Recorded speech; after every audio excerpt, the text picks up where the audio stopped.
All right, I wanted to welcome everybody to Mashpee Clean Waters. Our presentation this evening is Cape stories and about what other communities are doing about their own wastewater issues. Our guest speakers this evening are Erin Perry from the Cape Cod Commission and Brian Dudley from the Mass Department of Environmental Protection. In terms of this particular topic, we decided on discussing a number of different communities around the Cape who actually are progressing with their interventions with wastewater problems. We all have septic systems on the Cape, and those septic systems now are leaching nitrogen into all of our freshwater and saltwaters. The nitrogen levels are causing huge algae blooms, which those prevent the eelgrass from growing, which prevents the scallop beds, and it just goes on and on. And this nitrogen is coming mostly from our septic systems. So in terms of some of the, interventions that we have been seeing other towns embarking on, we would love to see Mashpee jump on board. So in terms of what has Mashpee been doing, we actually have been looking at this problem quite comprehensively. And a final plan has been put into place, but we just need to move it forward. We have begun on phase 1 and hope that that will continue very soon. The entire report can be found on Mashpee's website, and there is a link to that on this presentation. Right now, I would like to introduce our first guest speaker, Erin Perry, who is going to be talking to us about some of the Cape issues. Thanks, Erin. No problem. Let me just make sure that, oops, I'm sharing. I'm going to stop share. Okay. So hopefully you can now share yours. All right. Are you? There you go.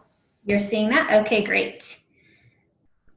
Thank you very much, and I appreciate you having me here on the webinar tonight.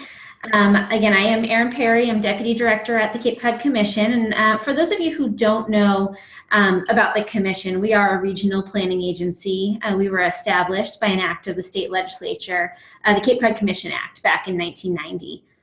The Commission's mission is to balance environmental protection with economic progress, and we've got both regulatory and planning responsibilities. From a regulatory perspective, we review what are called developments of regional impact, and these are developments that are thought to potentially have an impact on more than one community. Today, though, much of what we do is really on the planning side. So we're responsible for maintaining regional plans like our regional policy plan, which sets the growth policy for the region, a regional transportation plan, which helps to set priorities for transportation projects across Cape Cod, and a comprehensive economic development strategy, which provides an action plan to support local and regional economic development.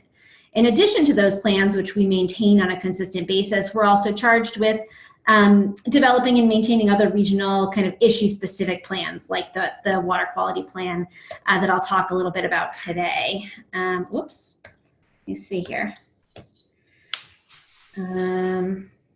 Sorry about that. It looks like I had a little bit of an issue. Can you see my screen still? Yes. Okay, sorry about that. So given that we do have this kind of responsibility for regional planning, and given the significant issues with wastewater and nitrogen loading to coastal embayments in our region, the state directed the Commission to update the Cape Cod area-wide water quality management plan. So that's our 208 plan. And that happened back in 2013. The Cape had a plan in place that was completed in 1978. And that was largely focused on drinking water, protecting both the drinking water quantity and quality. But it really predicted some of the issues that we're seeing today with reliance on septic systems. And so back in 2013, the state provided us with financial resources to complete the update, and they directed us to focus primarily on nitrogen from septic systems and those impacts on coastal water quality, and they gave us a year to deliver a draft. So we were able to accomplish that task with the help of several hundred stakeholders across the region that participated in a number of capacities. And the overall goal of the plan was not to solve the problem necessarily, but to really provide the framework to better support local, targeted, watershed-based solutions that really come from the community, from the towns that we have here in the region. And so part of the Commission's role in this effort was also to provide information, to make the problem more easily understood, and to provide the data that towns need to make better decisions. And so something we took on early in the process was an evaluation of the cost of doing nothing. Our environmental economist at the time really wanted to look at the relationship between property values and water quality, and he used the 3 Bays area, which is just adjacent to you in Mashpee, to look at this issue. He looked at property sales for those homes within a 10-minute walk of the water over a 10-year period. And during that 10-year period, nitrogen levels in the embayment consistently increased above the threshold for healthy water quality in 3 Bays as defined by the Massachusett Estuaries Project and the technical report developed for that particular watershed. And the study found that for every 1% decrease in water quality, there's a 0.61% decrease in property values. And so for the 3 Bays watershed alone, that represents somewhere in the range of a $41 to an $80 million loss over that 10-year study period. And so if you think about that from a regional perspective, region-wide, we have more than 40,000 properties that are located within a 10-minute walk of a nitrogen-impaired embayment. And so we know that there's a lot at stake, but as part of this planning process, we felt that it was critical to be able to better understand what it truly means to take no action and to do nothing about the problem that we're facing. The 208 plan was finalized in 2015, and since that time, the Commission has really been focused on supporting towns as they move forward with water quality planning and implementation. In 2017, we submitted an implementation report to Mass DEP and EPA, and so this was something that was requested of us to really document progress across the region since finalizing the 208 plan. And so this report included progress for all of the 15 communities, as well as progress from the regional level on some of the recommendations in the 208 plan. And it certainly included progress on what was the first intermunicipal agreement in the shared watershed of Massachusett Bay. So that is something we've been tracking as we've moved forward, and we've tried to help support those efforts. That report also identified 11 priority watersheds. Primarily, these priority watersheds are based on need and the critical degradation, particularly along the south side of our region. But it's also based on the ongoing and collaborative efforts and really the readiness for planning and implementation in these different communities. And Massachusett Bay is identified as one of those watersheds. The implementation plan identified a schedule for adopting intermunicipal agreements and then developing watershed-based plans to address the issues in the watersheds that are identified. A little bit more on implementation and supporting communities. In 2018, the Commission revised its own regulations. Historically, we had reviewed all of these municipal water quality plans and projects as developments of regional impact. Really, it wasn't the right way for us to be going about that review. It didn't quite fit. And so what we did instead was establish a process that's more supportive of communities. And we now review municipal plans and projects for consistency with the 208 plan. We've distilled the 208 plan into 10 criteria, essentially the things that towns should be doing as they plan and implement infrastructure. So some of the things that we look for and we try to support in each of the communities are, looking for the plan to assume responsibility for all controllable nitrogen within their jurisdiction, looking for plans to meet the applicable nutrient reduction targets as established by the Massachusett Estuaries Project and in the total maximum daily loads established. That communities are considering a range of traditional and non-traditional technologies, that they've engaged the public to gain consensus on the plan, That they've included strategies to manage growth, that they're looking at adaptive management and incorporating pre and post implementation monitoring to better evaluate their investments, that they've described and went through a thorough assessment of their proposed funding strategy, that in shared watersheds, they're collaborating with their neighbors in order to minimize costs where possible, and that they're committing to regular consistency reviews. We want to continue to support the towns as they move forward and make sure that over the course of implementation, they're maintaining consistency with the 208 plan. And over the course of the last several years, we're truly seeing collaborations and planning, and in some cases, some initial implementation across all of the priority watersheds. Certainly the intermunicipal agreement in the Papaneset Bay Watershed is one of the highlights that we have focused on. The Pleasant Bay Watershed is the first group of communities to receive a watershed permit from Mass DEP. And then we've got 3 communities, Dennis, Harwich, and Yarmouth, which are moving forward with a partnership plan and legislation to establish their community partnership. So those are some of the highlights that we're seeing in these priorities, and we're really working to continue to support towns as they implement wastewater in infrastructure. So I'll stop there. I'm sorry if I went a little bit over, but I'd be happy to answer any questions. That was wonderful and so much information, and thank you for the historical overview of the process and what the Cape Cod Commission's purview is. Brian, did you want to jump in at this point? And we can save questions for all at the end. Okay. I think I'd like to start going back a little bit further than the 208 plan and talk about the genesis of the Massachusett Estuaries project and what it was about and what the value is, the ongoing value of it is in communities' wastewater planning efforts. We started the MEP back around 2000 with the idea that we were going to essentially develop a tool that would aid in creating optimal plans for wastewater management and assist the towns in coming up with their comprehensive wastewater management plans. And the project itself was sort of twofold.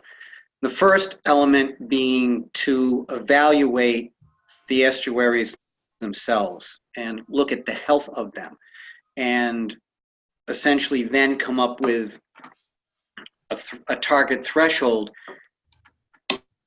that would have to be met in order to restore the estuary, or in some instances, actually establish a target threshold that would demonstrate that some of these estuaries had capacity to assimilate additional nitrogen. That's not many of them. Namskakett Marsh and Little Namskakett Marsh, Sandwich Harbor, and Scorton Creek are probably the 4 predominant ones that fall into that category. But that leaves roughly about 53 others across the Cape in need of some rehabilitation and restoration. So the first part of that, as I said, was to actually evaluate them, come up with these target thresholds that would establish the goal for nitrogen reduction.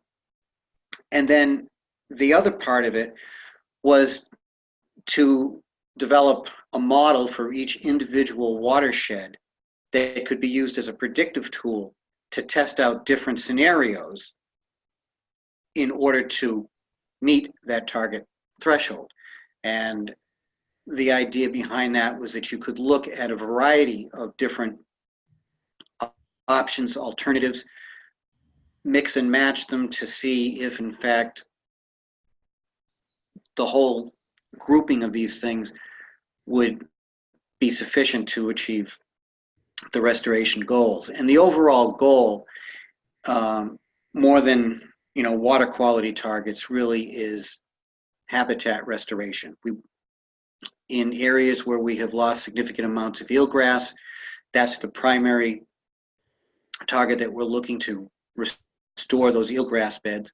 And in areas where eelgrass does not have any historical presence, we're looking to reestablish healthy benthic animal communities, the bottom dwelling animals that live in the sediments of the estuaries.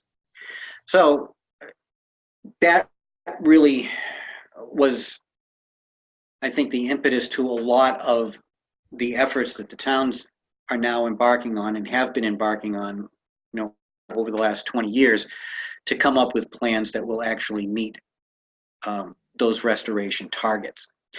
And I would say that, by and large, every town on the Cape is involved to some degree in planning. There are 4 towns that actually have wastewater treatment plants currently. Those are Falmouth, Barnstable, Chatham, and Provincetown. Orleans will be building a treatment plant and a collection system to serve the downtown. I would say probably looking to break ground sometime next year on that.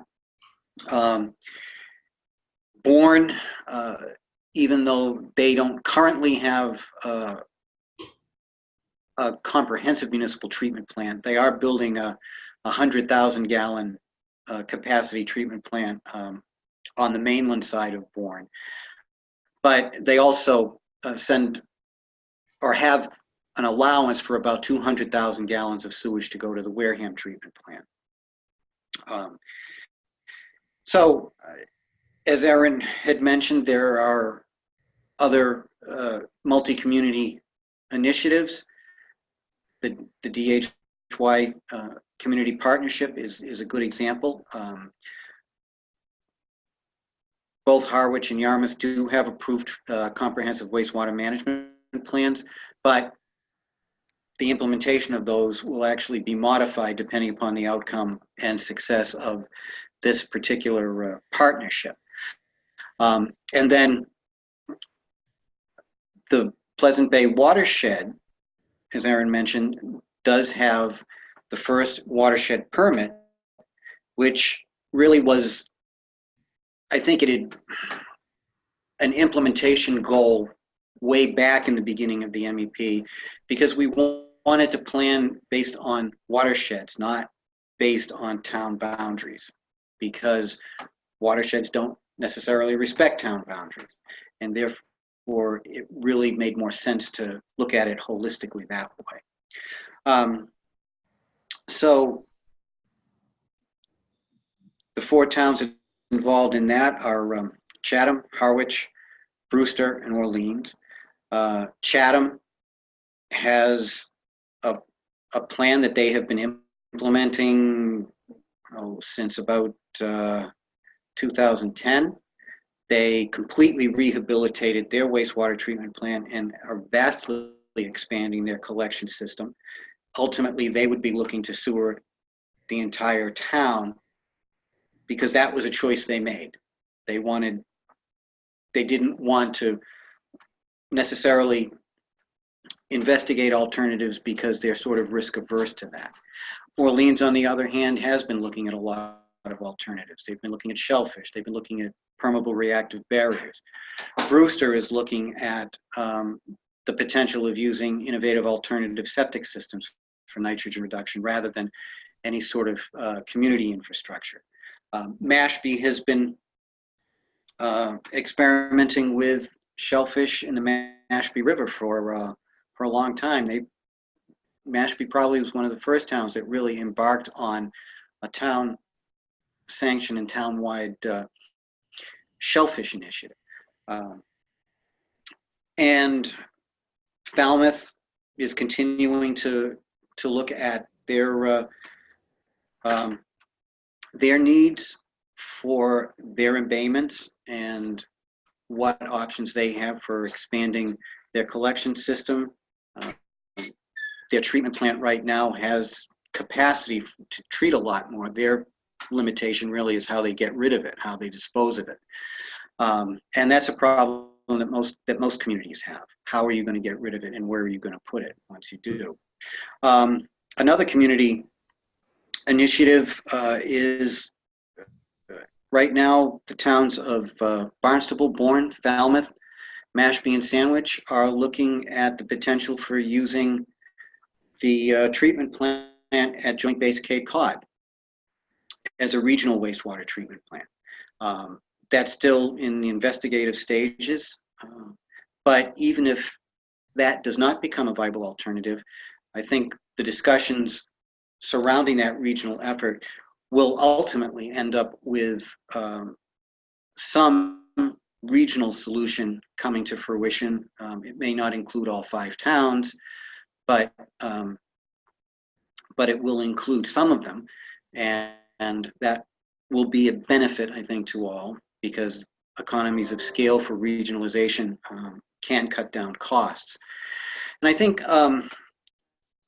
finally, looking at costs of doing nothing, if you look at the DHY initiative, back in 2011, Yarmouth had completed a comprehensive wastewater management plan. They were ready to implement it. It went to town meeting floor and it got defeated. And there was a cost associated with that plan. Now with the DHY regional effort, one of the advantages again of regionalization is that you can cut down costs. But in the intervening years, the cost savings that Yarmouth would realize from regionalizing is the same amount that they would have paid had they gone it alone in 2011. So that gives you an idea of how much costs have increased. If a regional effort now, which is supposed to save money, is actually costing the same as it would have if they had gone it alone almost 10 years ago.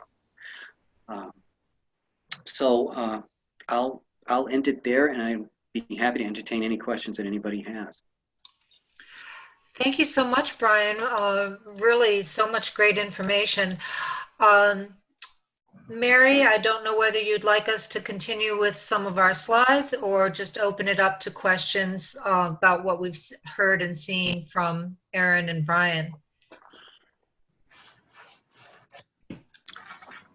Hi, this is Mary. I have a quick question, if I may. The Joint Base Cape Cod that you mentioned, Brian, that's something that's been in the background for a long time, and it's become, I think, in some cases, an excuse for inaction. That, well, why don't we just wait and see what happens there? And I'd love to hear both you and Erin, opine on, is that the right course, or should we be starting? I mean, Mashpee has a plan. We have phase 1.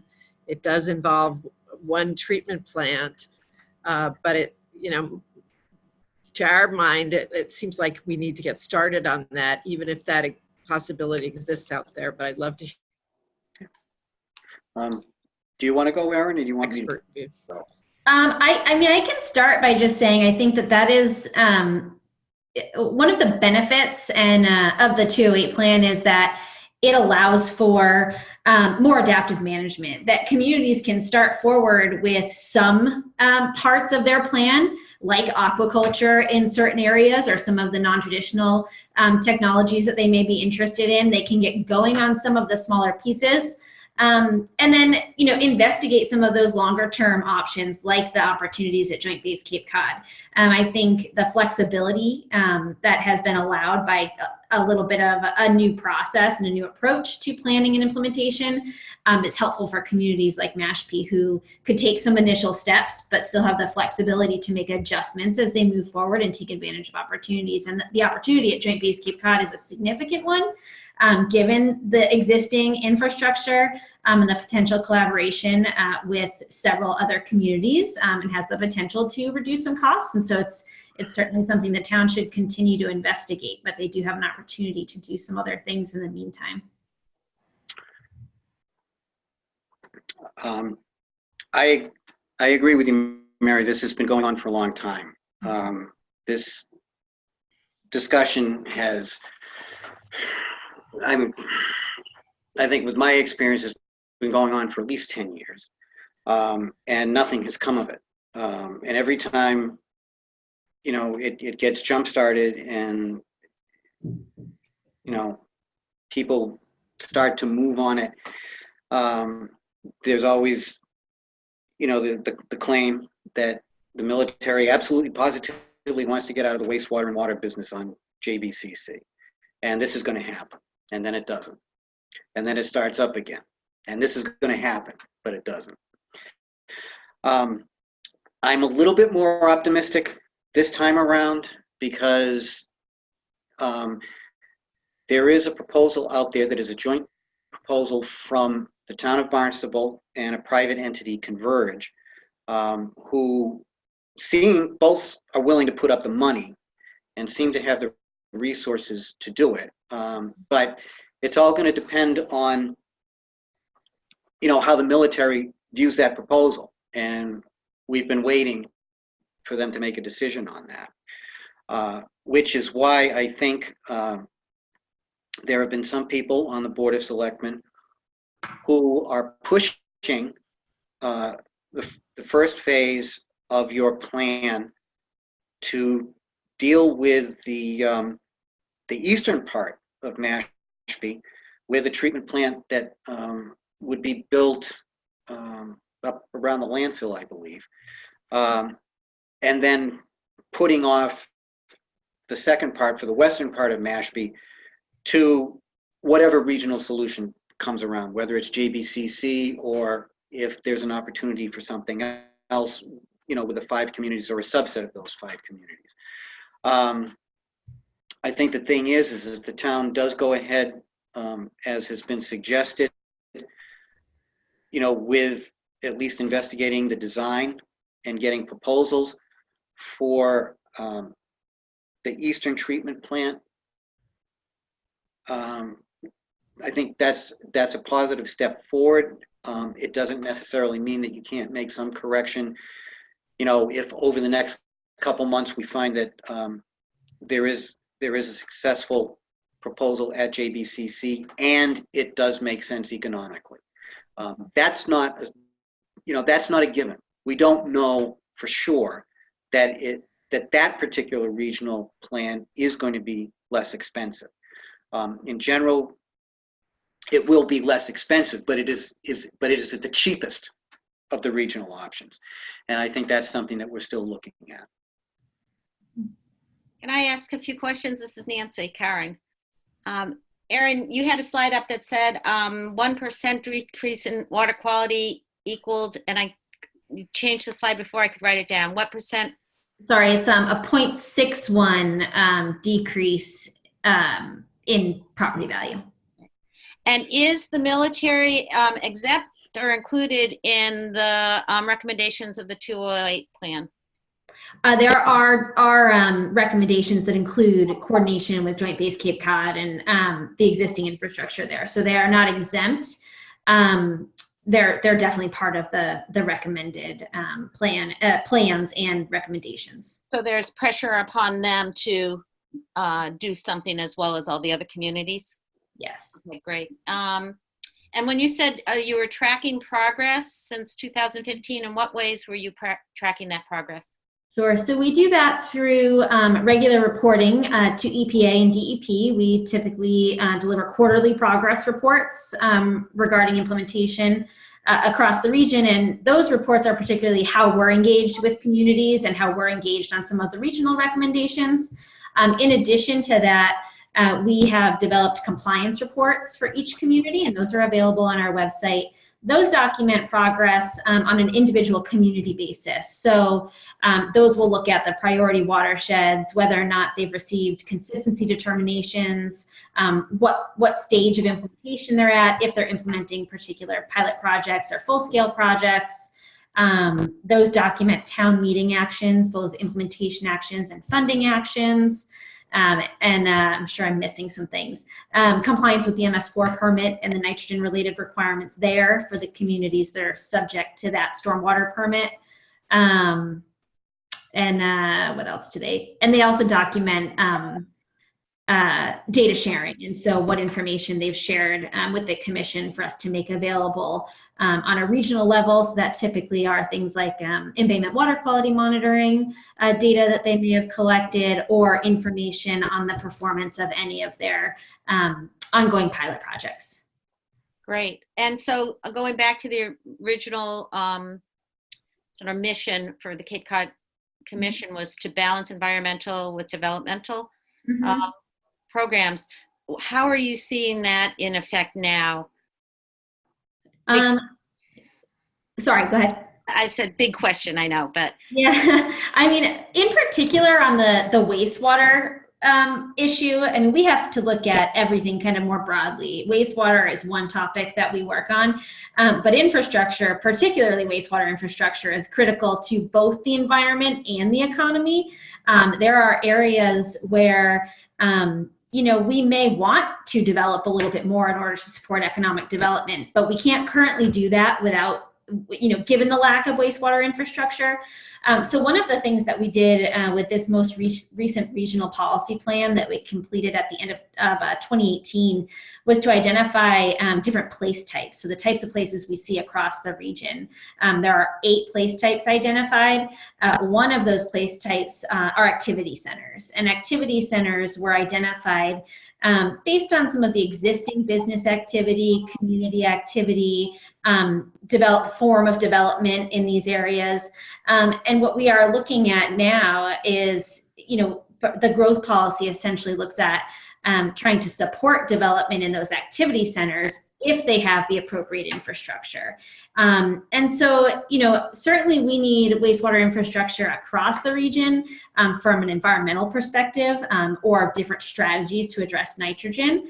But in terms of balancing our infrastructure needs with economic development, we certainly need to be able to provide the infrastructure in those centers of activity that we need to support the economy as well. So there are a lot of ways that it's intersecting in the work that we do, but those particular activity centers are critical. Right, thank you. Hi guys, can I ask a question? So I maybe a little philosophical or simple, but we have fairly polluted water in Mashpee now. I think we all know that. And we know that, the taxpayers hate to pay taxes. I'm a taxpayer. And we know that, anytime you can avoid paying taxes or doing something, that, the town would do that. But we also know that there's many things in the town that we fund, right? We fund schools, we fund fire, we fund police. We, in the state or different organizations run gas, they run electricity. And there's lots of regulations out there, I know, on emissions and all kinds of things. So my very general question is, is it legal to pollute the water? Is this, because it looks like we polluted our water. And I'm just curious, is that, do the regulations allow us to do this, or the regulations don't allow us to do this when we're outside the regulations? I realize that's a very broad question. I'm not really looking for a technical answer, but is what we've been doing in Mashpee and polluting our water for the last 20 years, is that considered technically okay, or are we running afoul of something and we're going to be required to correct that someday? Well, I broadly no, it's not okay to pollute the waters. But I think the thing is that a lot of what has happened is a consequence of our understanding of ecology at any given point in time. So, in general, we have surface water quality regulations that basically classify surface water, and they have to meet certain standards. Those standards aren't being met, and which is why we embarked on the MEP, why we are pushing communities to do these comprehensive plans so that they can implement them in order to restore the waters to those designated uses. Now, at the top of the program, it was pointed out that the septic systems are contributing, a significant percentage of the nitrogen and are the major culprit in the degradation of these estuaries. But the thing is, Title V systems are perfectly legal. Yeah. And, so, it takes time for certain regulations to catch up. But there's also a practical aspect to that, in that we have groundwater discharge permit regulations, which essentially say that any facility over 10,000 has to have a groundwater treatment plant, which ultimately, or in 99% of the cases, means that you have to have a treatment plant, and you have to treat to certain standards. That's not practical for something less than 10,000. So in essence, Title V really is an exemption, given the practical limits of what you can do. But that's not to say that we have to continue, or that we should continue to allow those practices to go on. And I think, the department's position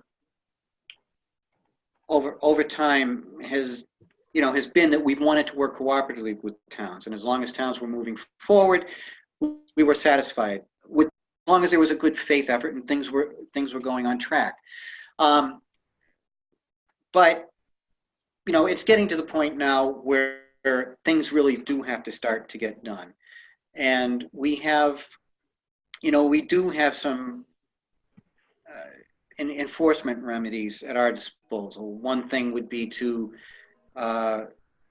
mandate the creation of a water pollution abatement district, which means that communities or a group of communities would actually have to form a watershed district and build a treatment plant and build a collection system. That's not something that we've invoked, but it is something that is certainly within our authority and purview to do. Other things are looking at changing Title V regulations to make nitrogen sensitive embayments part of a class that's already in Title V, is called nitrogen sensitive areas, and therefore impose much stricter standards on properties and facilities within those impaired estuaries. And then there's also the specter of any sort of third-party lawsuit that may come down. And the way I kind of like to characterize it is that if communities control their own destiny, then they have a lot more flexibility in terms of how they address the issue. If we have to be involved in any sort of enforcement, we can work out a negotiated settlement, but you will definitely lose flexibility, and loss of flexibility translates to increased costs. If a third-party lawsuit is adjudicated and there's a court order, we have no flexibility, you have no flexibility, and ultimately that's going to be the most expensive solution that's going to come down as a result of that. So it's, obviously in the community's best interest to control their own destiny, because ultimately that's going to be the cheapest solution. That's really helpful. Thanks, Brian. And I think the community, we obviously have a huge vested interest in having clean water for so many reasons: our economy, the value of our property, the place where our children swim. So I know a lot of people on this group are all for the community taking action, but it really helps to hear that, because, you know, the taxpayers are really hard, as I'm sure you all know, to write those big checks to help clean up the water. And if I could add, oh, sorry. No, I was just going to say, back in 2011, that's why my town, Yarmouth, didn't pass it. And you know, as I said, we're paying the consequence of that now because we could have done it a lot more, you know, a lot less expensively. Mm-hmm. We saw that.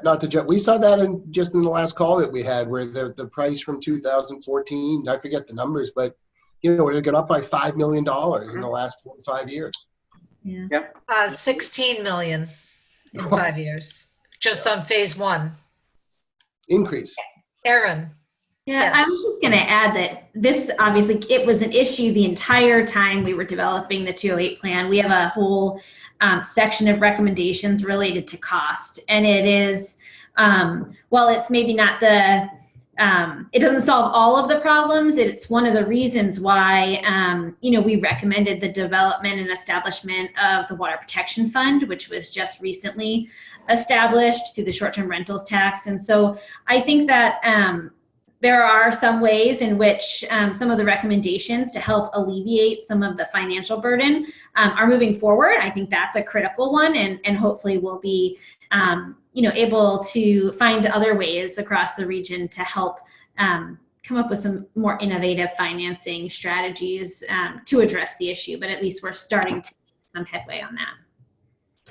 Yeah, and I guess one other thing that I'd like to add is that, you know, through the state revolving fund, there is a provision for 0% financing, which, you know, a 0% loan versus a 2% loan over the life of the loan is significant savings.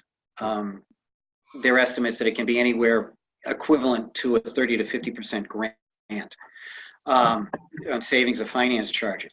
But if a community is under an enforcement order for a nutrient-related issue, they are ineligible for that 0% loan.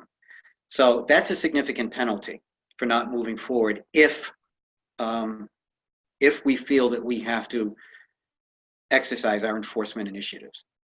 That's what I was going to ask you about, because one of the things I'm hearing is that clock ticking, because in 1978, Erin, you said that this was predicted. And in 1990, the Cape Cod Commission was created with the purpose of looking at this. 2013, the 208 plan began. You know, it's been this long stretch. And now I'm also hearing on this call that, you know, we're encouraging people to investigate. And I'm sitting here going, no, it's no longer time to investigate. It's time to do something about this, because we've already allowed a long-term investigation and look at all of what's happening, why is it happening, and what can we do about it. But there's been no pressure to get it done. And I think, Brian, you just said that if a town doesn't start to enact, there could be a penalty, and once they get the penalty, they don't get the 0% financing. Is that what you're saying? Yes. Yeah. If there's an enforcement action related to nutrient, perhaps a little bit of perspective too on, you know, the progress, you know, what we've looked at over the past 40 years. I mean, in '78, when the original 208 plan was done, as Erin said, that was focused mostly on drinking water. Issues of nitrogen impacts on estuaries really weren't that much on anyone's mind, because the science then was not particularly well understood that would make that direct link. Mm-hmm. And so the irony of it is that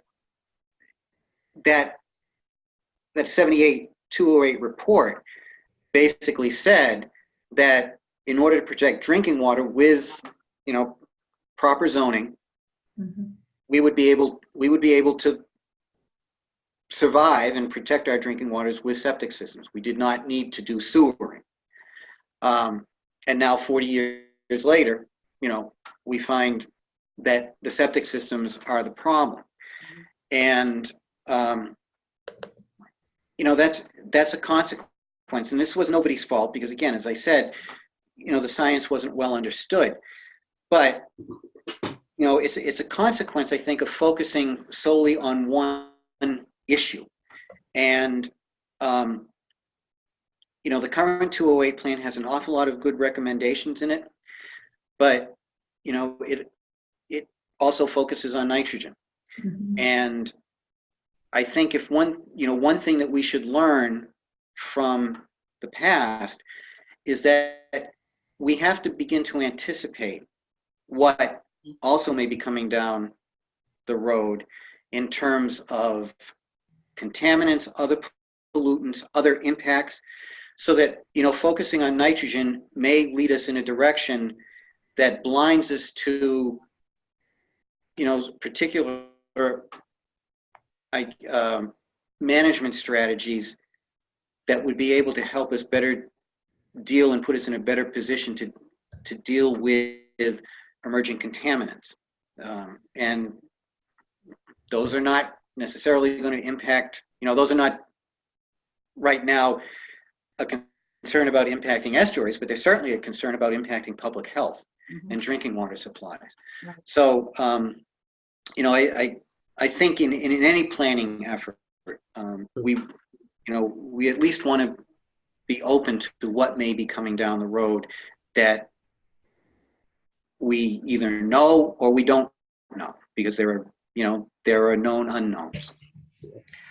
Well, I think we in Mashpee are particularly aware of pollutants of emerging concern with our aquifer issues that we've had in the past. And I have attended conferences where people are starting to focus on that. And I think that's a really good point, that we need to include those additional sources of emerging concern. But right now, we do have a plan for nitrogen, and that's our nitrogen mitigation plan that, we want to at least, that's something that we have and we can be working with, and we can augment it in the future. But right now we do have a workable plan that it would be nice to push forward. I agree. Thank you so much for all of your information. Does anyone else have any other comments or questions that they have for our guests? This is Cheryl Viglione. I just have a quick question for Erin.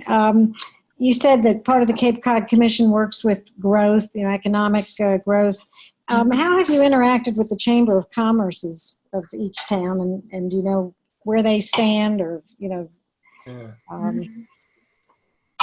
Yeah, so we work quite a bit with the Cape Cod Chamber of Commerce and their CEO there. Wendy Northcross was actually a member of the advisory board for the 208 work. They have been incredibly helpful throughout this entire process, and they were critical in moving forward on some of the financing solutions, particularly the Water Protection Fund. And so they've been excellent partners.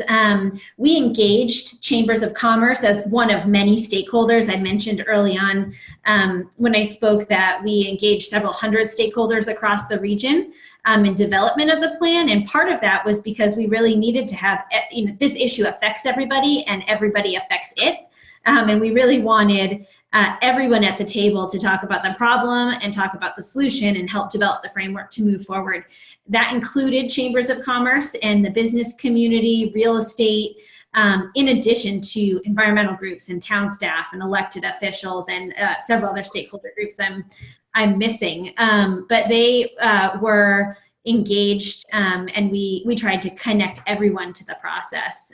But I will say, the Cape Cod Chamber has been a very close partner in the effort and has been kind of engaged from the start, and again, particularly around the financing and helping to identify some solutions on that particular topic. Thank you. Mm-hmm. Thank you, Erin. Thank you, Brian. We do have a lot of information that our subcommittee has gathered of the towns that both Brian and Erin recommended. Actually, Brian, one of your colleagues, Drew Osei, Yes. gave us some communities that we should be looking at in addition to what Erin did. And I think it might take up a whole nother session because we don't have enough time to go through those towns. But if people would like to look at some of those slides, I can put some of those up. Yeah, sure. Okay, here we go. Let's see. Move this over. Okay, so first off, just to reiterate, we have this nitrogen problem, and Mashpee is starting with their phase 1. We would like to see them continue, but so we looked at 7 towns.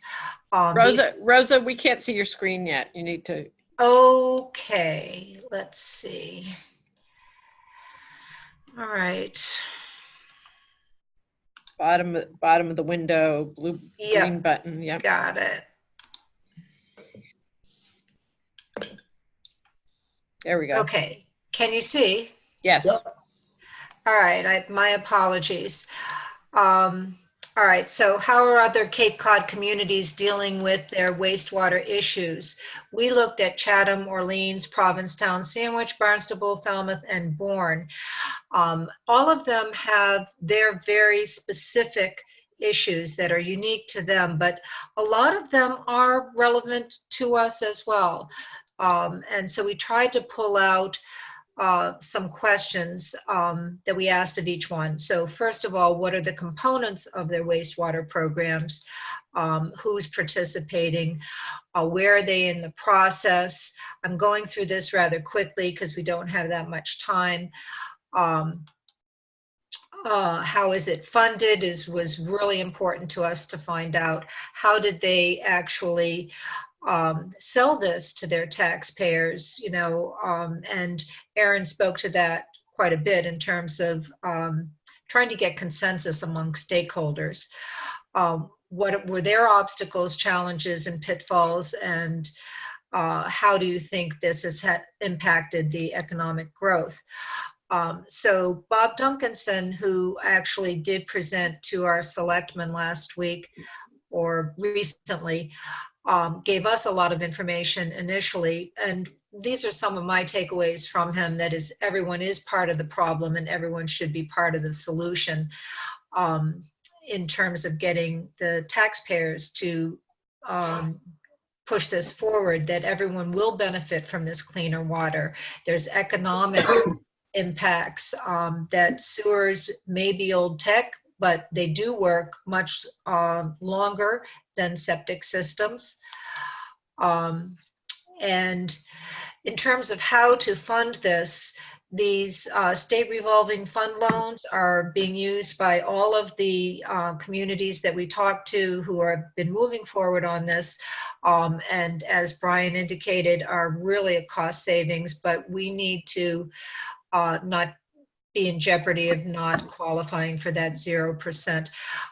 Taxing everybody across the board is fairer over the long term because these taxes are deductible through IRS, but betterments are not. So those are things that are probably out of our hands and will come to our finance team. Chatham, as Brian indicated, is planning to sewer the entire town, and they are almost exclusively paying for this through their real estate taxes. That goes to pay back the SRF, the state revolving fund loans that were given to them.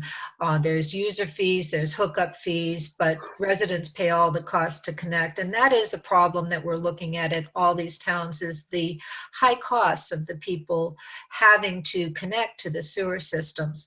But it is a long process. They started sewering in '66, stopped. They started again in '95. It's been very long. They really started their current construction only 10 years ago, but this has been a very long process, but they're well along. Orleans, I think, as Brian also indicated, is just doing their downtown economic area with the sewer right now. Most of the towns we looked at are looking at a large percentage of their towns remaining on septic, whether their septic systems are going to be upgraded to IA or including permeable reactive barriers. You know, a lot of towns are actually, including Orleans, are looking into some very innovative projects, and they have been for a number of years. Provincetown began their comprehensive waste management treatment program a long time ago, you know, 18 years ago. They are well along. 51% of the town is connected. They are at capacity, but they do plan to upgrade to an additional 10%, and the town is currently working on this. Other towns actually are seeing issues and developing plans and moving forward. Provincetown does have this kind of optional system, but if people opt out of connecting to their sewer systems, my understanding is that they do have to be evaluated regularly by a septic tank inspections program. And Papaneset Bay, we know, is in deep kimchi. Sandwich is one of our potential partner towns, and I'm not completely sure, and Erin can probably speak to this, about the intermunicipal agreements, but we do share some waterways with a number of towns. We are talking to Sandwich also about the Joint Base Cape Cod. We have a little bit, let me just go back there. We have a little bit different situation than Sandwich in that they don't have their nutrient issue problems on their north side that we do on our being where we are in terms of water flow and our watershed. Barnstable, they have so many different projects going on, and they have been in the news quite a bit. I think people have been seeing a lot about what they've been doing. I know it was in the news yesterday or today about their Centerville pumping station that they're going forward on. There is a link here to the Barnstable recent presentation. Falmouth is doing so many innovative projects. They are also looking at using Joint Base Cape Cod. We share waterways with Falmouth, and probably are looking at some intermunicipal agreements with them. They have actually pretty creative financing for the residents who have to connect to the sewer system that passes in front of their house, that the residents have to pay 70%, but the town is covering the other 30% through taxes. So it's a little bit less of a bite, I guess, for them. Bourne, so much in the news about what's been going on with Bourne, and they've gone back and forth. And so we all have a lot of problems with how to fund this and the politics of it. They have tie-ins to Wareham and some other options, but they're also looking at, I believe, Joint Base Cape Cod as well. And in terms of Mashpee, we don't have a public sewer system for our wastewater. Right now, it's undetermined who is going to manage our wastewater treatment plant. We have this final plan that was completed 4.5 years ago, but right now they have started with phase 1. As Brian indicated, Mashpee's been doing shellfish aquaculture for a good while. And some of this is being funded. We do have wastewater treatment plants. Maybe those are going to be expanded. They're part of the plan. But right now, the Mashpee plan has not been funded. And we have pretty much run out of time, but if anybody has any questions or comments. Well, I just want to jump in and thank the committee that put Whoops, together those sorry. slides. That was just an amazing set of data, and we're going to figure out other ways to share that. But that's Rosa Whiting, Beth Hennessy, Louise McDivitt, and Cheryl Viglione did a ton of work getting this. So thank you guys for that. We learned a lot. And I really would like to express our thanks to Brian and Erin. You've given us so much information and food for thought, and thank you, everyone.